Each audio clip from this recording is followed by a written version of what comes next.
නමෝ තස්ස භගවතු අරහතෝ සම්මා සංබුද්දස්ස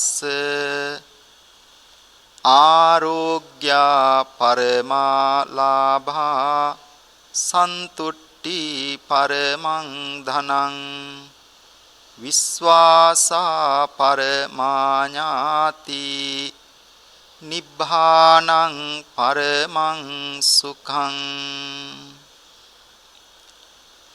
Today we all have gathered here to reflect some important teachings that can help our life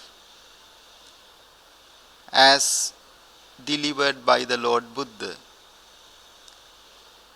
We have taken the subject to reflect on Buddhism and mental health. The stanza I recited encapsulate the whole subject in a very nice way. Buddhism is a way of life. In a life, there are main two aspects that we all deserve. One aspect is physical health, the other aspect is mental health. In the life, health is a very important aspect. If it is a physical problem, we can get a lot of support. However, the mental problems are quite unique and very different. In this special teaching of the Lord Buddha, it says, Arogya Paramalabha, the good health is the paramount, the highest gain. If one can maintain their good health, is really a successful life. Without the health, nothing is possible. Just imagine an occasion that we are having a fever or cold or some temperature. We can't concentrate on even our studies, even our normal day-to-day activities. Similarly, one who has got the problem knows how difficult the situation can be. So therefore, to look after our health is very important thing. For this, according to the modern understanding, there are three aspects into it. One aspect is our behavioral understanding, how we can develop good discipline through practicing of sila, the morality practice. Even in the behavioral psychology, that they talks about this basic discipline that we practice by the morality practice. The other aspect is our cognitive aspect. Cognitive aspect based on how our thinking, how our thoughts are, and how is our understanding.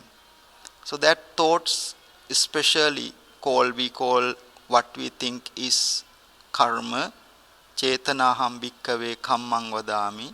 Our thoughts has a strong relationship with our actions. So this cognitive aspect is very important. The other aspect is our rationality or analytical aspect of our thinking, which we call sometimes yoniso manasikara.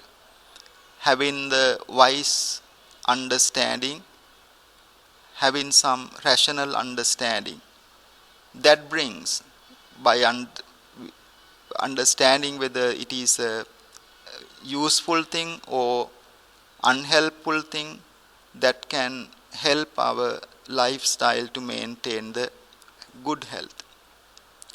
The second thing, in addition to the good health, the second aspect,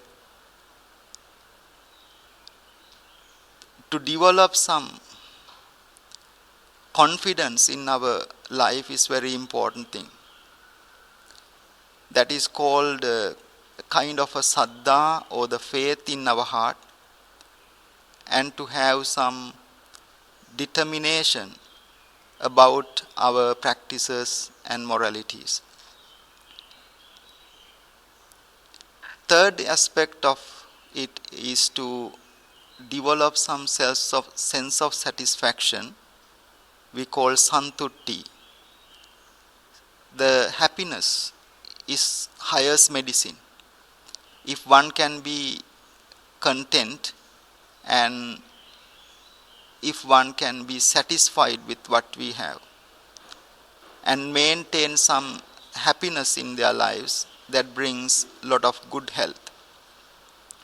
Finally, Nibbānam Paramam Sukham, that brings the liberation, freedom, then free from all our difficulties and suffering. Here, when we think of in the contemporary understanding, those 4 sections are very important, because that first section we talk about our physical well-being. Arogya here means the physical well-being. Santutti Paramandanam means our mental well-being. Viswasa Paramanyati is our social well-being. Nibbānam Paramansukam means our spiritual well-being. When we think of Buddhism, it comes into those 4 sections: physical well-being, mental well-being, social well-being, and spiritual well-being. We are talking about modern psychology, modern psychotherapy, modern counseling.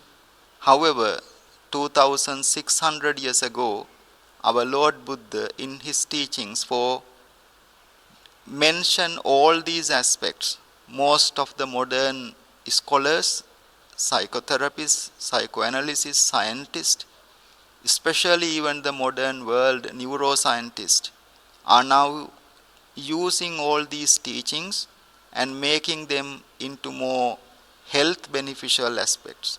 So when we reflect on this very small stanza, it encapsulates whole Buddhism, which is physical well-being, mental well-being, social well-being, and spiritual well-being.